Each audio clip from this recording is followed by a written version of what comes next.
John and John Gazette, une série de podcasts inédits pour explorer la richesse historique et artistique du château d'Ardelot. Premier épisode, redécouvrir l'histoire du château ou comment démonter quelques clichés répandus sur le château d'Ardelot.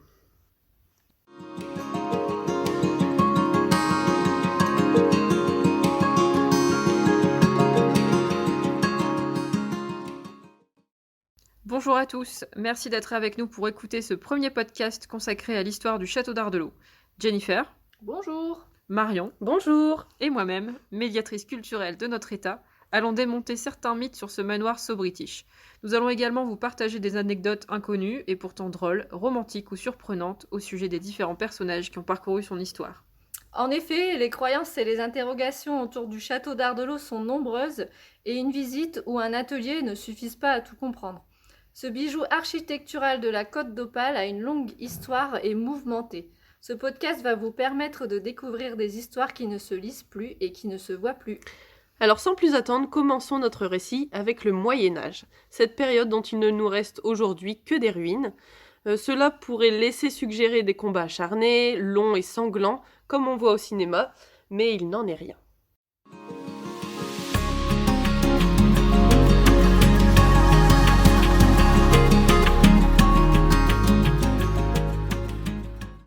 Première partie, le Moyen-Âge et Ardelot, ou l'histoire d'une véritable forteresse qui n'a pas livré de combat. Le Moyen-Âge est en effet, Marion, une période assez calme pour le château. Oui, effectivement. Alors en particulier, à l'époque de Renaud de Damartin et Philippe Urpel, qui étaient comtes de Boulogne, soit dans la première moitié du XIIIe siècle, le château, bien que fortifié, n'est pas un lieu de combat endiablé. Donc l'une des fonctions principales du château à l'époque, en dehors de sa défense à proprement parler, c'est la résidence. D'après le roman de Sache Lemoine, qui a été publié au XIIIe siècle, le château d'Ardelot est même la résidence favorite de Renaud de Damartin et de sa femme Ide lorsqu'ils ne sont pas à Boulogne.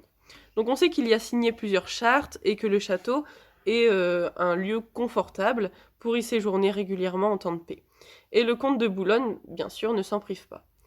Vous le savez sans doute, mais les seigneurs du Moyen-Âge sont itinérants. Donc ils vont de château en château, avec leur cour, et c'est exactement la même chose pour le comte et la comtesse de Boulogne. Et de fait, lorsqu'ils viennent, ils ne viennent pas seuls, bien sûr, loin de là, une partie de la cour, des seigneurs, des troubadours, des dames de compagnie, vont les accompagner durant leur séjour. Et les noms et la diversité des personnes présentes lors de la signature de la charte de 1203, Apoud Ardelot par exemple, prouvent que le château fort était habité par de nombreuses personnes. Mais que pouvait donc bien faire le comte de Boulogne en temps de paix dans un château fort avec autant de compagnie ? Eh bien Jennifer, il ne s'ennuyait pas, loin de là. Il ne pouvait pas rester en permanence à Boulogne, qui était la capitale de son comté, et pas par lassitude mais par obligation. Donc s'il vient au château d'Ardelot en temps de paix, c'est avant tout parce qu'il doit recevoir les doléances et les requêtes des habitants des environs. Donc il les reçoit dans la grande salle du château, qui est aujourd'hui détruite, elle a disparu, et il règle des problèmes, il discute, il communique tout simplement avec ceux qui dépendent de lui. Et donc cela occupe déjà une bonne partie de son temps. Et le soir venu, donc il festoyait dans cette même grande salle, une partie de la cour et notamment des troubadours suivent le comte et la comtesse jusque dans la salle pour festoyer. Donc ils lui permettent de se divertir et le soir venu, la grande salle résonne des œuvres des musiciens et des chanteurs de l'époque. Donc on sait aussi, et ça c'est une anecdote qui devrait intéresser nos auditeurs, que le château d'Ardelot était muni, au moins depuis le XVe siècle, d'une salle des bains et des étuves où le comte et la comtesse pouvaient prendre leur bain et se délasser. Donc la présence de cette salle atteste que le château fort d'Ardelot, malgré ses 10 tours, ses murs de plusieurs mètres d'épaisseur, son pont-levis, son chemin de ronde, etc., devait être très confortable pour l'époque. Par ailleurs, n'oublions pas que le château est aussi muni d'une basse-cour. Donc ça veut dire qu'on va y trouver des animaux, des poules, des cochons, des vaches, mais on y trouve par exemple une laiterie, un fournil, une brasserie, un grenier à céréales et même un moulin. Donc on va croiser les paysans qui veillent sur les animaux, qui travaillent aux alentours, qui viennent également faire cuire leur pain. Et il y a donc une certaine animation dans le château en permanence durant la journée. Donc il faut s'imaginer un peu l'ambiance du château fort d'Ardelot. On est bien loin de la guerre, des herses qui tombent lourdement, des cris du sang et des bruits des armes qui s'entrechoquent comme on peut voir dans les grands films au cinéma. Nous entendons plutôt le petit caquettement des poules, le travail actif des paysans, des environs, les discussions, les rires de ceux qui festoient dans la grande salle, et bien sûr le son de la musique médiévale. Mais pourquoi construire alors une forteresse si imposante alors que l'atmosphère est très paisible? Eh bien la première raison, c'est qu'il devait montrer son statut de comte. En construisant une forteresse si bien dotée, donc le comte montre aux habitants de son comté qu'ils dépendent de lui, et que non seulement il est puissant, mais qu'en plus, il peut les défendre en cas de danger. Et ensuite, la deuxième raison, c'est que même qu'il y a plus de temps de paix, on va dire, que de temps de guerre au château, la menace existe bel et bien, elle est encore présente, et elle peut venir de la mer, de l'Angleterre, des comtés et des royaumes voisins. Donc il vaut mieux être prêt à la bagarre. Et est-ce qu'ils étaient vraiment prêts à la bagarre? Oui et non, en fait. Certes, la forteresse devait être très impressionnante, puisqu'on l'a dit tout à l'heure, elle avait 10 tours semi-circulaires de 15 mètres de haut, de plus d'1 mètre d'épaisseur, un chemin de ronde en partie couvert, des prisons, une armurerie, des douves de 50 mètres de large, et j'en passe. Donc cela promet un beau programme, on va dire, mais en même temps, les hommes en garnison dans le château ne pouvaient jamais être assez nombreux pour supporter une grosse attaque. Et pour ce que nous en savons en tout cas, la forteresse a dû souvent rendre les armes, face aux armées anglaises notamment. Mais bon, ça c'est une histoire plus moderne que médiévale. Merci Marion de nous avoir donné toutes ces informations sur le château à l'époque médiévale, où il valait mieux festoyer que guerroyer. Passons maintenant justement à l'époque moderne, une période méconnue mais pourtant bien plus mouvementée que le Moyen-Âge.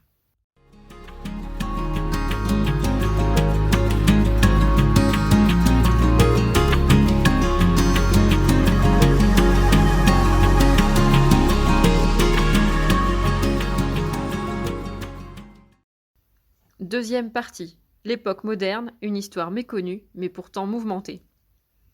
Alors Jennifer, la fin du Moyen-Âge signe le début des hostilités pour le château d'Ardelot? Eh bien, dans les archives que nous avons étudiées, et elles sont assez peu nombreuses pour l'instant, c'est effectivement un sentiment de conflit qui domine. Cela s'explique par le fait que le château d'Ardelot et le comté de Boulogne entier est entré dans le territoire du roi de France sous Louis XI au XVe siècle. Et à partir de cet instant, le Boulonnais, et donc notre petite forteresse de bord de mer également, se retrouve au milieu des conflits auxquels participe le roi de France. Et l'un de ses ennemis réguliers, et nos auditeurs sans doute, c'est l'Angleterre. Surprise. Oui, quelle surprise. Or, le château d'Ardelot et la côte tout entière est en première ligne pour les combattre. Et le château subit d'ailleurs d'importants travaux au XVe siècle, comme le montrent les comptes de bailliage conservés aux archives de Lille. Le roi de France voulait vraiment sans aucun doute le renforcer en prévision des guerres à venir. Et savons-nous dans quel conflit le château d'Ardelot a été impliqué? Oui, mais partiellement. C'est une époque que nous n'avons pas encore bien étudiée. Notre source principale concernant cette période reste l'abbé Taubois, qui a écrit une histoire du château d'Ardelot en 1905. Et il y parle énormément du XVIe siècle. Il semble qu'il y ait eu accès aux archives Tudor notamment. Nous connaissons donc principalement ce qui se passe au château au cours des règnes de François Ier et d'Henri VIII, donc grosso modo de 1509 à 1547. Notre chance, c'est qu'il cite les archives auxquelles il a eu accès dans son ouvrage, et cela nous permet de voir la source tout en pouvant faire fi de son interprétation. D'accord. Nous avons pu recouper ces informations avec celles d'autres historiens locaux du XIXe siècle, comme Delahode, qui s'est également lui aussi qui s'est essayé lui aussi à l'écriture d'une histoire du château d'Ardelot. Enfin, tout cela pour dire que nous sommes assez bien documentés sur les conflits au château au temps de ces deux grands rois européens. Alors les rois Henri VIII et François Ier sont-ils venus se battre devant les murs du château, comme on le pense souvent? Mais que nenni, pas du tout. Il faut s'enlever cette idée de la tête. François Ier et Henri VIII ne se sont jamais vus au château d'Ardelot. Leurs ambassadeurs se sont entretenus ensemble au sein du château. Ils ont aussi négocié la libération de Jean du Bellay, l'oncle du célèbre poète Joachim du Bellay et professeur de François Rabelais. Des petites anecdotes qui ont l'air bien croustillantes. Oui, c'est une histoire méconnue des conflits entre François Ier et Henri VIII sur notre territoire. Pour vous raconter rapidement, au début de l'année 1544, Henri VIII et ses troupes débarquent à Calais, descendent la côte d'Opale en passant par Marquise avant d'assiéger la ville de Boulogne. Apprenant cela, François Ier organise des pourparlers de paix au château d'Ardelot entre les ambassadeurs des royaumes de France et d'Angleterre. Il espère gagner du temps et ainsi permettre à l'armée française d'atteindre Boulogne. Donc Henri VIII accepte, mais à condition que les pourparlers se déroulent au château d'Ardelot. François Ier envoie donc le cardinal évêque Jean du Bellay, accompagné de Claude de l'Aubépine, le maréchal du Billet et Jean d'Estourmel. Donc les ambassadeurs quittent Paris pour aller jusqu'à Abbeville, et là il leur faut le sauf-conduit du roi d'Angleterre. Donc une fois qu'ils reçoivent le laissez-passer, les ambassadeurs arrivent à Montreuil, donc le 3 septembre 1544, et ils arrivent au château d'Ardelot le 9 septembre, où ils sont rejoints forcément par les ambassadeurs anglais, qui sont le comte de Hertford et l'évêque de Winchester. Durant quelques jours, les négociations vont beau train. Si François Ier cherche à gagner du temps, Henri VIII a en fait la même idée. Pendant les pourparlers, lui, de son côté, il continue le siège de Boulogne, qui va tomber entre ses mains le 14 septembre. Sauf que la nouvelle arrive au château seulement le 20 septembre. Donc pendant ce temps-là, il continue de négocier alors qu'en fait Boulogne est tombée. Et forcément, le 20 septembre, les négociations sont stoppées et le sauf-conduit qui a été émis par le roi d'Angleterre, lui, devient obsolète, ce qui fait que le cardinal du Bellay, ses compagnons et sa suite sont retenus prisonniers au château d'Ardelot durant quelques jours. Et on raconte même qu'un trésor aurait été transmis pour les libérer et qu'il aurait été enterré quelque part au château. Ah, un trésor, intéressant ça. Oui, on devrait peut-être sortir nos pelles. Oui. Non, je pense que vous pouvez tout de suite les rentrer, vos pères. Ce trésor n'a jamais dû être enterré, où que ce soit, car sinon notre prisonnier, donc Jean du Bellay, ne serait pas sorti de sa prison. Et c'est pourtant bien le cas, il est mort bien après Henri VIII et François Ier, en 1560, et à Rome en plus. Le siège de Boulogne, quand même, par Henri VIII, a été un conflit majeur de cette période pour la côte d'Opale, n'est-ce pas? Oui, en effet, et on oublie souvent que le château d'Ardelot a été directement lié à cette histoire. Pour contextualiser, François Ier est parti guerroyer en Italie donc en 1544, et Henri VIII forcément se dit que c'est le moment idéal pour envahir son royaume et récupérer quelques terres qui appartenaient à ses ancêtres autrefois. Et avant même de quitter l'Angleterre, son projet est de prendre non seulement Boulogne-sur-Mer et Montreuil, deux villes et fortifications importantes, mais aussi de prendre le château d'Ardelot. Ah, l'ancienne forteresse des comtes de Boulogne l'intéressait du coup. Oui, et il l'appelle dans l'une de ses lettres conservées dans les archives Tudor de la British Library, a very strong house. Ah, trop mignon. Son côté défensif l'a donc interpellé avant même de fouler le sol français. Et s'il a tenu à ce que les ambassadeurs, comme on l'a dit précédemment, s'entretiennent au château, c'est parce que c'est la première place forte en dehors du territoire anglais, en France, et le Calaisie est déjà sous domination anglaise. Donc Henri VIII préfère réaliser les pourparlers de paix près de ses terres et non pas à Paris. Il est ainsi à égalité avec François Ier. Donc les troupes anglaises débarquent à Calais, assiègent Boulogne, Ardelot et Montreuil, et le dauphin de France doit quand même réagir vu que son père est en Italie, François Ier. Il emmène donc avec lui l'armée française jusqu'à Montreuil et la sauve des Anglais. Mais il est trop tard pour sauver Boulogne et il repart en Île-de-France. Boulogne-sur-Mer devient donc anglaise en 1544. Et le petit château d'Ardelot dans tout ça? Lui, il a tout de suite rendu les armes en voyant les Anglais arriver devant ses murs. Cela peut sembler lâche auprès de nos auditeurs, mais il faut comprendre que le château ne disposait que de 50 soldats en garnison, autrement dit rien face à l'armée anglaise, et n'avaient pas assez de vivres pour tenir un siège en plus. Ils ont donc préféré se rendre et devenir anglais, plutôt qu'être faits prisonniers ou mourir. Mais rassurez-vous, le château d'Ardelot et Boulogne ne restent anglais que 3 ans. Bon, je pense qu'on aurait fait pareil que à leur place, on aurait préféré se rendre plutôt que mourir. Oui, tout à fait. Et ce n'est que quelques années plus tard que le château a été détruit, c'est ça? Et oui, c'est au début du XVIIe siècle. Louis XIII vient juste de monter sur le trône, et on est encore en conflit à cette époque, mais cette fois c'est des guerres de religion, et le Boulonnais est le lieu d'une rébellion protestante que le roi de France forcément tente d'étouffer. Et le château d'Ardelot, sur le territoire du roi de France, est donc catholique, a la mauvaise idée d'accueillir certains de ces protestants, justement. Et une partie de l'armée est donc envoyée devant les remparts de la forteresse pour officiellement la démanteler et la désarmer. Mais dans les faits, nous nous sommes retrouvés avec un château aux 3/4 détruit. En réalité, donc, ce n'est pas le temps qui a détruit le château d'Ardelot et l'a réduit en miettes, mais un acte volontaire du roi de France envers sa propre place forte. Oui, c'est bien résumé, en effet. Et c'est dans cet état de ruine que le château d'Ardelot va affronter la Révolution française, le XVIIIe, le XIXe siècle et bien sûr notre époque. Donc nous allons poursuivre notre petite histoire du château d'Ardelot après une petite pause musicale.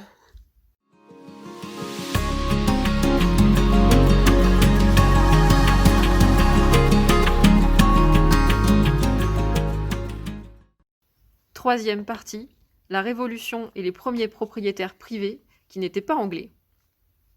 Comme nous le disions, le château fort d'Ardelot est réduit en ruine après sa destruction en 1615. Pourtant, il reste place forte royale jusqu'à la Révolution française. En 1791, il est vendu comme bien national. Et à cette époque, on trouve beaucoup d'Anglais dans le Boulonnais. Oui, ils commencent à fréquenter la région à cette époque, à la recherche de bains de mer. Mais ils n'ont pas encore vraiment d'influence sur le destin du château. Et effectivement, de 1791 à 1848, soit durant toute la première moitié du 19e siècle, ce qui est quand même pas mal, ce sont des Français qui sont les premiers propriétaires privés du château. Il y a d'abord Guyonneau de Châteaubourg, qui travaille à Paris, qui rachète les ruines du château d'Ardelot pour les louer à des fermiers du coin. Châteaubourg fait restaurer dans la cour du château les bâtiments nécessaires pour la culture des terres. Il fait transformer en pompe le vieux puits. Il y habite une partie du temps. En 1820, c'est un dénommé Jacques Leporc, plus parisien que boulonnais lui aussi, qui rachète le site. Il fait combler les fossés de défense pour faciliter les labours. Il fait construire dans l'enceinte du château d'Ardelot une maison de maître avec remise et écurie. Il réalise des travaux de canalisation des eaux et effectue des semis de résineux dans les Garennes. Il revend le tout en 1845. En attendant, un premier acquéreur se présente un Anglais qui loue la maison de maître, alors présente dans la cour un certain Mr. Garner. Et si on regarde bien le château aujourd'hui, on trouve encore des traces de leur passage. Chers auditeurs, ouvrez l'œil en parcourant la cour du château. Vous trouverez d'anciens trous de poutres, de charpente et de petits portails dans les faces nord et sud des remparts qui datent de cette période. Les propriétaires de cette époque et leurs locataires ont donc reconverti les ruines du château, c'est ça ? Oui, en partie. Et en fait, ils ont utilisé les ruines quand c'était possible, mais ces vieilles pierres n'étaient pas forcément pratiques pour leurs activités. Ils ont donc construit de nouveaux bâtiments dans la cour et collés contre les murs médiévaux. Ils ont percé des portails pour pouvoir accéder plus facilement à leurs champs et élevages.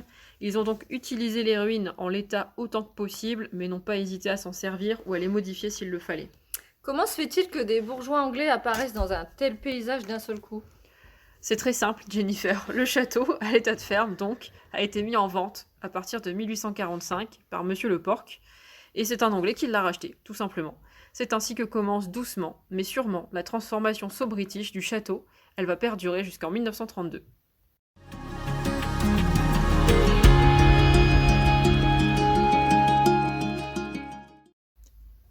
Quatrième partie, le 19e siècle et la reconversion so-british du château. Le 19e siècle anglais au château d'Ardelot, si l'on peut dire, commence donc en 1848 avec Sir John Eyre, un riche industriel de Bristol, féru d'histoire et d'antiquité. Mais il a l'air bien plus complexe qu'à première vue, n'est-ce pas Mathilde ? Oui, Sir John Eyre, c'est l'un des personnages que l'on connaît le mieux maintenant, parce qu'on a mené quand même pas mal de recherches sur lui entre 2013 et 2016. On connaît donc assez bien le parcours de sa vie, et on a surtout découvert sa grande passion pour le château d'Ardelot. Mais pourquoi s'est-il intéressé à cette petite forteresse du Boulonnais ? C'est un peu étrange de la part d'un Anglais, non ? Il semble que Sir John Eyre ait eu une passion pour l'histoire et les antiquités tout au long de sa vie, et une ancienne forteresse comme celle d'Ardelot, du coup, ne pouvait que l'attirer. Par ailleurs, il avait largement les fonds pour racheter un tel endroit. Enfin, l'un de ses ancêtres était un proche d'Henri VIII, or on pensait qu'au XIXe siècle, Henri VIII était venu au château d'Ardelot. Et en achetant ces ruines, Sir John Eyre y a peut-être vu un signe. Mais ce ne sont que des hypothèses. Ce qui est certain, en revanche, c'est l'affection qu'il avait pour le château. Sur sa tombe, il a tenu à ce que l'inscription Knight of the Château d'Ardelot soit inscrite avant même son adresse anglaise. Il a également nommé du doux nom d'Ardelot les deux maisons qu'il possédait en Angleterre, l'une à Bristol, l'autre à Weston-super-Mare. Ah, c'est comme s'il voyait le château comme son fief seigneurial, du coup. Et qu'a-t-il fait durant le temps où il a été propriétaire ? Alors principalement, il a mené des fouilles archéologiques dans la cour et il a reconstruit le donjon en 1855. Il ne vivait pas au château, mais faisait la route en permanence entre ses domiciles anglais, Boulogne-sur-Mer, où il avait un appartement, et Paris, où il logeait dans le très prestigieux hôtel Meurice. Il passait régulièrement dans le Boulonnais et au château, mais ne restait jamais très longtemps. Et donc c'est une chance que le reporter du magazine L'Artiste soit tombé sur lui en 1863, lors du voyage de presse organisé à l'occasion de l'inauguration du nouveau casino de Boulogne-sur-Mer. Il le décrit, parce qu'il a eu la chance du coup de le voir, et donc c'est la seule description qu'on connaisse de John Eyre, Il le décrit comme un antiquaire recouvert de poussière, tout dévoué à sa passion, qui n'a plus de prise avec le monde de son temps, mais seulement avec le passé. Il semblait même ignorer jusqu'à l'inauguration du casino. Oh, c'est dingue. Bah oui, c'est dingue, parce que l'inauguration du casino de Boulogne en 1863, c'est quand même l'un des grands événements mondains de l'année, et John Eyre n'est pas au courant. Donc il faisait que passer dans le coin. Et c'est quand même par hasard, du coup, qu'il meurt des suites d'une bronchite à Boulogne-sur-Mer en février 1865. Et le château est alors vendu à nouveau et racheté par un autre Anglais, Henry Guy. Et c'est donc à lui que l'on doit le château néogothique actuel qui fait le charme du site aujourd'hui. Oui, on a longtemps cru que c'était l'œuvre de Sir John Eyre, mais en fait les dates ne correspondent pas du tout. Le cadastre précise qu'une construction nommée château est présente dans la cour, mais uniquement à partir de 1872, et John Eyre est déjà mort depuis 7 ans. Donc c'est pas lui qui a pu construire ce château. Et les recensements, en plus, indiquent que c'est la famille Guy qui vit dans cette construction château à partir de 1872. Mais Henry Guy avait quand même une vie fort différente de celle de Sir John Eyre. Ah oui, c'est le moins que l'on puisse dire. La famille Guy n'avait pas de passion pour l'histoire du tout, et pas de passion pour le patrimoine non plus. Ils ont construit un manoir néogothique sur les ruines médiévales pour y vivre, et les historiens locaux de l'époque étaient outrés, en particulier Camille Enlard, qui n'y veut pas de main morte, en traitant la demeure des Guy de verrue. Eh bien, dis donc, les temps ont bien changé parce que c'est intéressant de voir que les gens qui sont très souvent sous le charme du château aujourd'hui le dénigraient totalement à sa construction alors. Oui, ils considéraient que ce patrimoine, le patrimoine médiéval, avait été dénaturé. Il semble que la famille Guy n'était pas très appréciée, alors que Sir John Eyre, lui, semble avoir été bien intégré au cercle intellectuel et historique du Boulonnais. Henry Guy, lui, était plutôt un mondain qui préférait vivre joyeusement sa vie, et tranquillement surtout. Et la famille fréquentait uniquement leurs amis des environs, des personnes venues d'ailleurs, comme eux, et principalement de Paris, et pour ce que l'on en sait, ils n'avaient pas de lien avec les habitants du coin. Certains articles de presse relatent même que les filles d'Henry Guy, chevauchant avec leurs robes de satin et leurs ombrelles, étaient regardées avec des yeux ronds par les habitants de Condette. On imagine bien, oui. On les voyait comme des nymphes, ce qui en dit long sur le décalage entre les deux univers. Et du coup, en parlant de sa famille, nos auditeurs connaissent sûrement Guy d'Ardelot, qui est l'une des filles d'Henry Guy et qui était aussi compositrice sur piano. Oui, et elle est notre principale source de renseignements sur sa famille. De par sa notoriété, elle a donné pas mal d'interviews, et on l'a questionnée souvent sur son nom de scène qui intriguait, et donc sur son enfance. On sait ainsi que c'est sa mère, la femme d'Henry Guy, qui l'a formée au chant et à la musique. On sait aussi qu'il y avait 3 pianos dans le château à leur époque, ce qui est pas mal quand on connaît la taille du château, C'est vrai. dont un piano à queue dans la salle de billard. Elle raconte qu'elle jouait et chantait dès que c'était possible à longueur de journée. Et cette ambiance artistique change lorsque les enfants quittent le nid familial pour vivre leur vie. Monsieur et Madame Guy restent alors coincés avec leur fils aîné, nain et alcoolique. Madame Guy meurt en 1889, et donc durant 4 ans, jusqu'en 1893, date de la mort d'Henry Guy, son mari et son fils aîné vivent à 2 dans le château. Je vous laisse imaginer l'ambiance. En 1893, Henry Guy meurt, lui aussi, et déshérite son fils aîné. Et ses autres héritiers vendent le château illico presto. Et là, c'est un 3e Anglais qui rachète le château. Et oui, Oui, ça commence à faire beaucoup. encore et toujours un Anglais, le fameux John Robinson Whiteley, bien plus connu que les 2 précédents. Donc lui, il rachète le château dans un projet bien différent de celui de Eyre et bien différent de celui de Guy. Il fait du château un hôtel et un restaurant pour la station balnéaire qu'il souhaite construire. Les alentours du château sont transformés en golf, en jardin public, et vous avez aussi le tramway qui passait non loin. Une information importante pour nos auditeurs, John Whiteley donne le nom d'Ardelot-Plage à sa station parce que le château s'appelle déjà comme ça depuis le Moyen-Âge et qu'il trouve que c'est un nom qui sonne bien pour attirer les estivants britanniques. C'est donc le château qui donne son nom à Ardelot-Plage et non pas l'inverse. Nos auditeurs doivent absolument retenir ça. Oui. Et donc après la mort de John Whiteley, le château va progressivement se dégrader jusqu'à ce que le département du Pas-de-Calais le restaure et reconvertisse le site à partir de 2008. Mais il faut savoir que tout au long du XXe siècle, il y a des âmes charitables, des associations qui ont essayé de lutter contre la détérioration du château. Et c'est là-dessus que nous allons donc terminer ce podcast.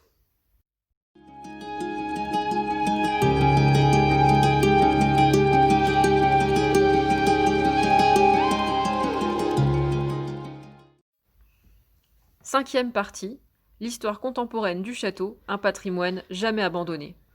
Le XXe siècle est une période globalement difficile pour le château, n'est-ce pas Marion? Oui. Alors entre la Première Guerre mondiale où le château a été une école militaire pour officiers britanniques, les années 30 à 50 où le château a été utilisé par des bonnes sœurs qui n'avaient pas les moyens de l'entretenir. On a également eu la Seconde Guerre mondiale où il a été occupé par les Allemands. Ensuite, les années 60 et 70 où il a été utilisé par des associations de loisirs du village qui n'avaient pas les moyens non plus d'entretenir un tel site. Donc on peut dire que le château revient de loin. Et pourtant, il est toujours là. Et oui, il est toujours là, grâce à la volonté de quelques associations historiques et archéologiques locales, d'historiens locaux également, qui ont fait en sorte que le château ne sombre pas dans l'oubli. Ils ont ainsi publié des articles dans les revues d'histoire locale ou dans des ouvrages. Je pense par exemple à celui d'André Baudel dans les années 80. Et ils ont aussi réalisé quelques travaux pour maintenir le château en état.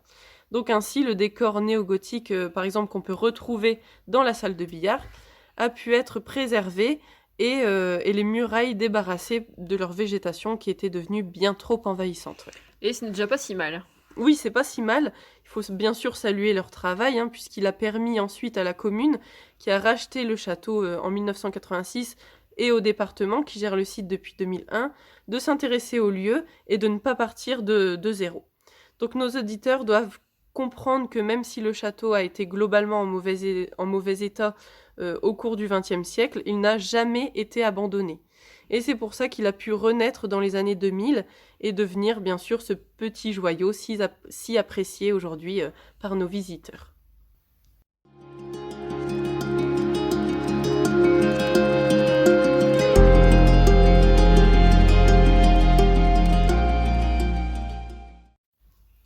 Nous voilà à la fin de ce podcast sur l'histoire du château. Nous espérons qu'il a permis à nos auditeurs d'en savoir plus sur ce bel endroit que nous adorons nous aussi, que vous avez été divertis par toutes ces anecdotes que nous avons pu glaner au fil de nos années de travail. Vous pouvez bien sûr nous poser des questions en commentaire, mais sachez que nous n'avons pas réponse à tout, loin de là. Le travail de recherche sur l'histoire du château est un travail de longue haleine que nous complétons en fonction de nos trouvailles, de nos discussions et de nos sujets de prédilection. Nous vous remercions de nous avoir écoutés et nous vous retrouvons prochainement dans un épisode des John and John Gazette, une petite série de podcasts pour explorer la richesse et la beauté du château d'Ardelot. Donc merci à nos collègues de la communication pour leur concours technique et bien sûr à notre direction pour nous permettre de partager avec vous toutes ces belles petites histoires.